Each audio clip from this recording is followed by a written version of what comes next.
Time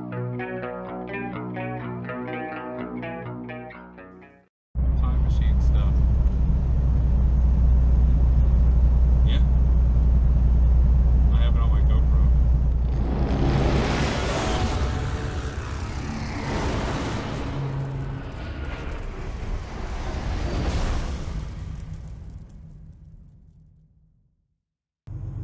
Picked up in the caves here in Springfield, and I'm taking a load of light fixtures to a major bank corporation building, and looking at Google Maps, the layout is pretty interesting. It's Sunday morning, and delivery is anytime tomorrow before 3. I've already got my next load booked, picking up on Tuesday, because I had to go right back to the house for an appointment, which is why I booked it on Tuesday, because there was nothing coming out Monday. I will document this trip because it might get interesting. I was looking at Google Maps, and it's pretty, I don't know, it might be easy to get in there, it might be convoluted, who knows. There's a phone number on the Raycon that says call this person 1 hour before you get there, so I guess they gotta make preparations. And I don't see any 53 footers near this loading dock, wherever it's at. So that might get interesting as well. But with that being said, we got 600 miles to go today. Haven't done that in a while, in one shot, and we'll see how far we make it. But first we gotta go get our trailer and get some fuel. It's chilly. It's 37 degrees.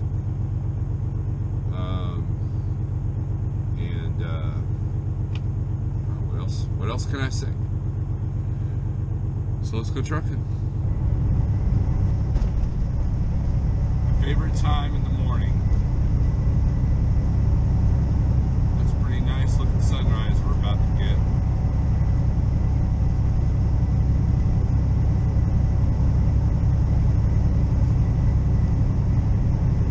Take it all in.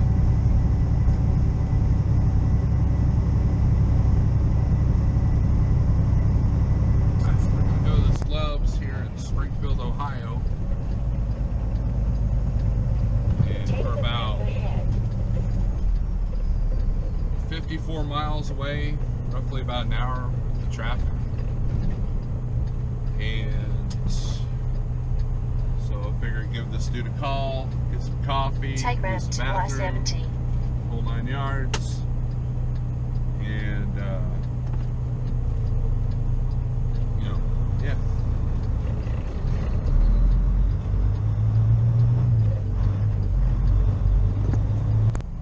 Fairly newer Loves. Used to be kind of a crap hole truck stop in this area,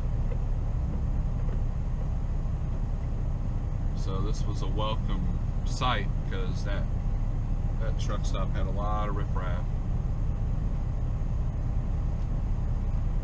Yeah, looks like there's plenty of parking. Got a good signal here, so anyways, let's park.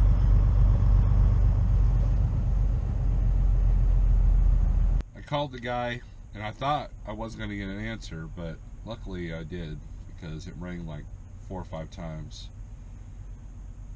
He told me the easiest way to get in there, which is completely different than what the GPSs are telling me. So we're going to come in off of 71 instead of 270. And once we get in there, he told me the easiest route to get in there. And he said that 53 footers go in there all the time. So we'll see. What I'll do is I'll have Google Maps on the navigation going as well. That kind of gives you an overview of getting into a place. So I think we'll be alright. I think it'll be easier than we think it will be. And this video will be all for nothing. Alright, we got Google Maps telling me to take 71. It's going the route that I want to go. Meanwhile, the GPSs are having me go a different way still. Once I get past the exit they want me to go down, then hopefully they'll readjust. If they don't readjust, then we know that there might be a truck issue where we're going. Like a low bridge or, you know, weight ton limit or something. So take exit 2B on the right to we're heading Ohio down 315 north. On the right to Ohio 315 north. See, now I'm passing the exit. Wanted me to go.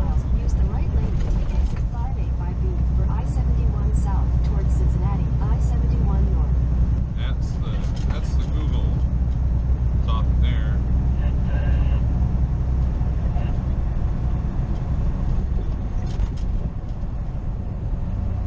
Looks like the speed limit's slowed down here.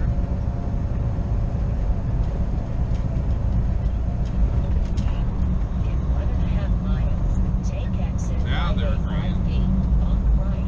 Drive to 1.5 I-71 miles, then take exit 585B There we go. on right to I-71 Alright. south. Now we're just worried about the side roads. Well, we had an indiscrepancy on where I turn. And you have to remember that some of these, you know, this office building, it's giving me the address, but not where I need to be for the dock. But my Garmin on the ELD decided to just quit. That's usually not a good sign. The other Garmin's telling me to turn left up here on Polaris. Google's telling me to turn left on McCoy, but I actually want to get off on Gemini. And I wrote that down.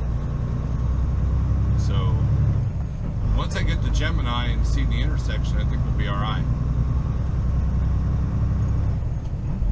We're scanning our intersections. We are now just on the directions of the customer because GPS is, again, even Google Maps is taking me to the address of the front office there. So now we're going by the written directions I wrote when I talked to the guy. I'm scanning my intersections, making sure we're good. And I'm not seeing anything that could be a hazard. Turn left on Polaris Parkway, then turn right. And there's some trucking In companies 800 out here, feet, so it turn should be right good. onto McCoy Center Way.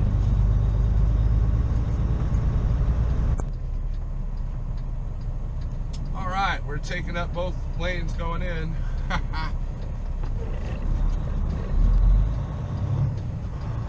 We're on that outer loop that he was talking about. Ooh. What's that? It's a speed bump.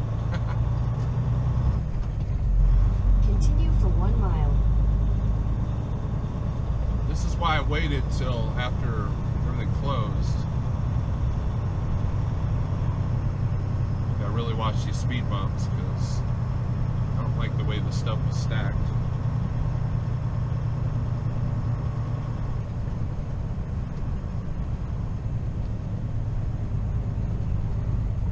Turn right on alley, then turn right.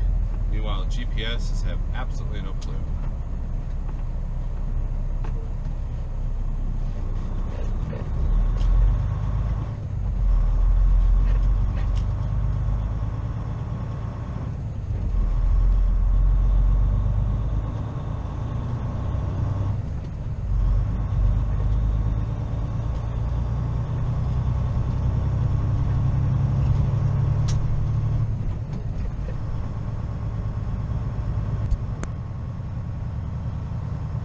Alright, you say look for the South Service entrance. That is this.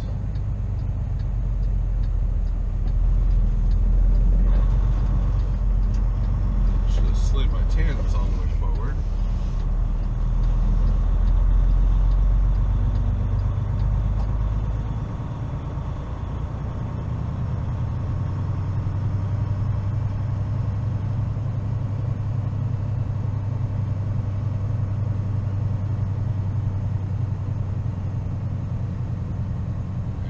Looks like we have found our spot.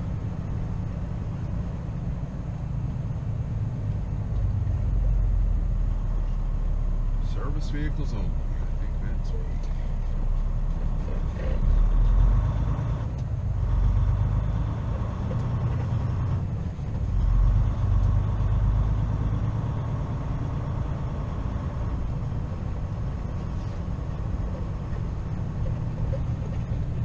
Head south.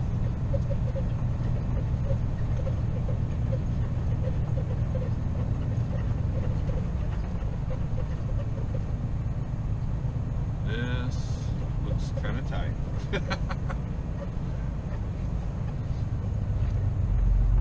Alrighty. Oh, there's the dock right there on the left. Turn right on alley, then turn.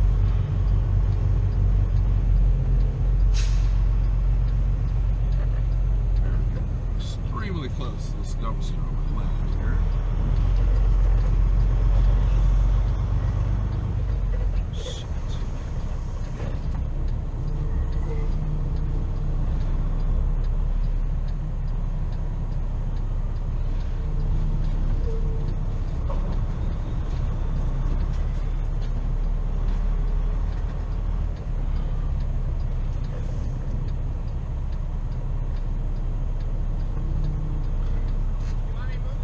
Well,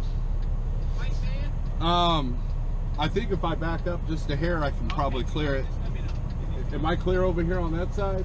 Yeah, on this side, yeah, you're fine. Okay.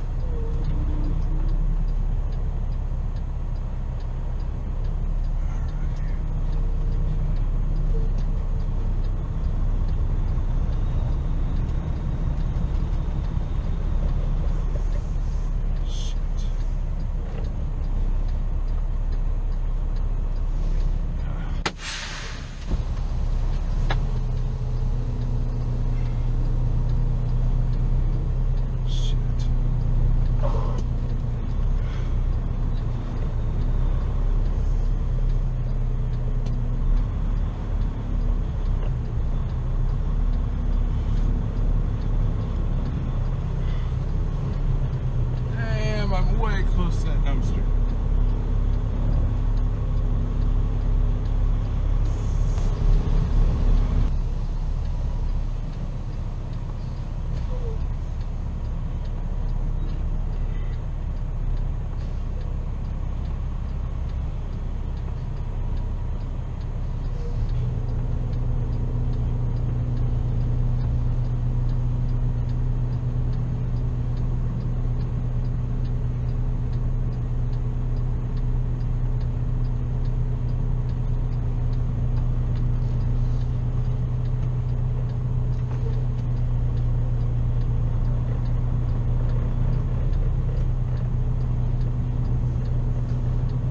Hey, the only thing you really gotta look out for is that railing on the side, so. Yeah. Is that two I'm aimed up with? I was just saying, just watch out for that railing on the side. Okay. You probably gotta go on it. Yeah. Alright. Cool. I'll just make sure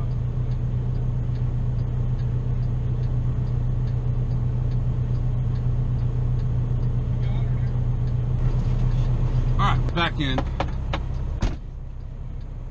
He was worried about this railing, which is probably good because I was kind of close to it.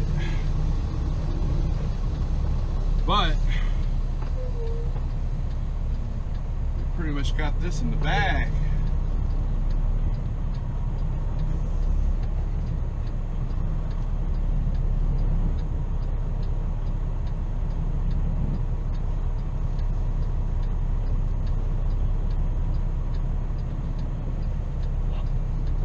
Railing's not quite straight.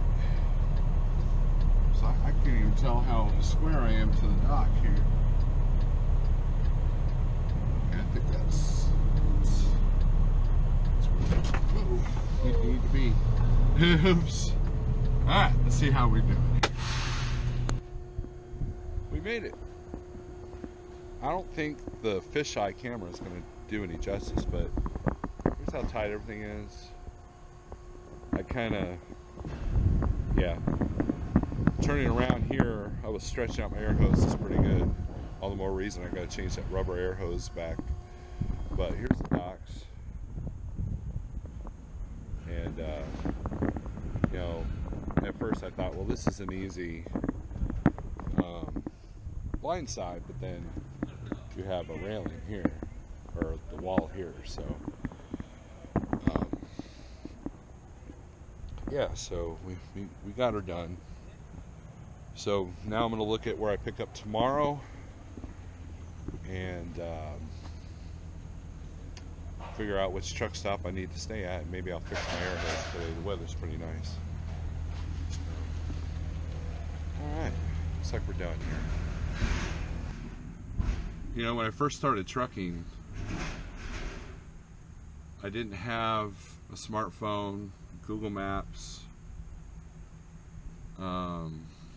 GPSs had just started, but it was well known that they're not truck friendly. And after a couple of years, the truck friendly versions came out, and they were like $700, $800, $900. And I had a friend of mine gave me a copy of Microsoft Streets and Trips and Streets, or whatever, Maps and Streets, I forget what it's called. And that helped a little bit, but it wasn't until the company I was with went from Mobile Max to Qualcomm, and then we got the GPS. And, you know, and then that's when he had to learn to be GPS savvy, because even those Qualcomm GPSs aren't 100% truck friendly. Especially when you miss a turn. You know, it's kind of like any port in a storm kind of approach, so it'll take you down some really bad roads just to get you back on the truck friendly route. You know, it's kind of ironic. It'll take you on a road that's not truck friendly to avoid a road that's not truck friendly.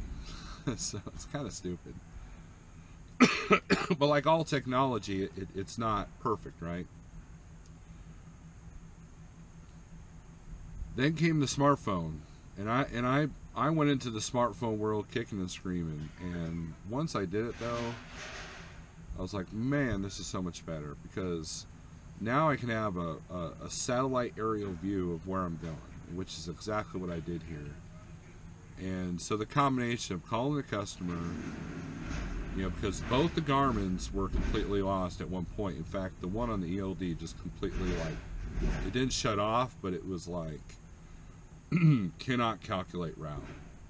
And that's only happened to me a couple of times, where basically you're going down some paths that it knows that you shouldn't be. But they get 53 footers in here all the time. It was a little bit of a stretch. I'm glad I don't have a big hooded truck for just such an occasion, because any longer wheelbase, this would have been a much bigger bear to conquer. And, you know, but we got it through Google Maps, Garmin's, and calling the customer. And I guess the guy that, there was two of these loads, I guess the last guy, he didn't call like he was supposed to, and he was lost out here in this parking lot, which is not a good place to be. And, you know, here I am, I showed up, I did exactly what the Raycon said, I did exactly what the paperwork says, and, you know, I was professional about it. So now, like, trucking looks good to this guy, because I did everything properly, didn't damage anything, and getting out of here shouldn't be an issue. So, but anyways, these are the little things that make your job easier. And I was talking with the guy unloading. It's like, man, I remember the time before the GPS, before, you know, the smartphone, I got lost a lot. So, you know, because you're relying on directions from people that don't drive trucks usually. But we're at the end of this video. If you've made it this far, thanks for watching. If you want more of this kind of crap, subscribe, click the bell. Anyways, thanks for watching. Be safe and use all the tools at your disposal, because you never know when you're going to need every single one. If you're looking for a program to keep track of your numbers as an owner-operator, go to foglinesoftware.com, use the code SA10, and you'll get $10 off. No monthly fees, and it's the same software I use. Check it out.